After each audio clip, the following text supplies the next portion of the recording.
ज्या घरात बाप आलं त्या घरात डॉक्टरनं स्लॅब टाकलाच. हो, कारण उत्तर लिहून घ्या पुढे चला. पापाची लक्ष्मी कधी सुखानं जगू देत नाही आणि नीतीची लक्ष्मी दगडावर आपटा धोका देत नाही.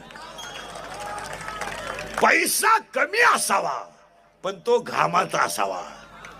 आणि पुढे ऐका, पैसा सांभाळायला बँक लागत नाही, पैसा सांभाळायला सावकार लागत नाही, पैसा सांभाळायला नम्रता लागते. नम्र झाला भूता तेने